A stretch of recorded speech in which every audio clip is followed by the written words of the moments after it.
ভাই বোন আছে ভুক্তভোগী শিক্ষার্থী, যারা এই সেশন জটের দীর্ঘ কবলে পড়ে এখনো জর্জরিতভাবে পড়ে আছে।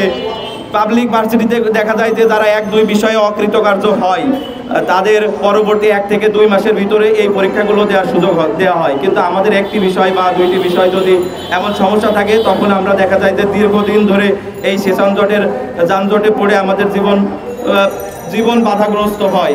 আমরা কিন্তু সামনের দিকে আগাতে পারি না।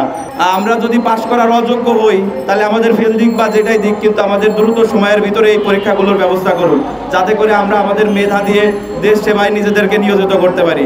আমি একজন স্যারের কাছে এই বক্তব্য শোনার পর মর্মাহত হয়ে গেছি যে একজন টিচার, আমরা শিক্ষার্থী, আমরা আপনাদের সন্তান, আমরা সবাই পড়াশোনা করব, শিক্ষিত হব, দেশের প্রয়োজনে কাজ করব, কিন্তু স্যার যখন এভাবে বললেন যে এত গ্রাজুয়েশন দরকার নাই, তখন আমাদের সেখানে মনে হয়েছিল যে আসলে আমরা মনে হয় এদেশে জন্ম নিয়েই পাপ করে ফেলেছি। এবং জাতীয় বিষয় স্যারের এই কথা অনুযায়ী বোঝা যাচ্ছে যে ওনারা চাচ্ছেন না আমাদেরকে ছেড়ে দিতে, আমাদের এভাবে বছরের পর বছর ফেল করিয়ে রাখবেন, আমরা থাকবো, প্রতি বছর ফর্ম পূরণ করব, টাকা দেবো, জাতীয় বিশ্ববিদ্যালয়ের পকেট ভরবে।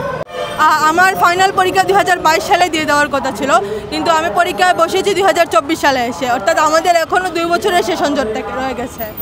আমি মূলত 2017-18 শিক্ষার্থী, হ্যাঁ, মানে 2017-18 সেশনের শিক্ষার্থী। আমি এক সাবজেক্টে আমার অকৃতকার্য হয়েছে গত বছর। সেম সাবজেক্টে আমি যখন যেহেতু স্বাভাবিক, আমি যেহেতু একটা সাবজেক্ট ফেল করছি, আমি অবশ্যই ভালোভাবে প্রিপারেশন নিয়ে পরীক্ষা দিব, তাই না? এটা স্বাভাবিক। আমি ভালোভাবে প্রিপারেশন নিয়ে পরীক্ষা দিছি, সেম সাবজেক্টে আমাকে আবার ফেল করানো হয়েছে। এখানে শুধু আমি না, আমার মতো এরকম যা 17-18 অসংখ্য শিক্ষার্থী আছেন যারা সেম সাবজেক্টে যারা বারবার অকৃতকার্য হইতেছে।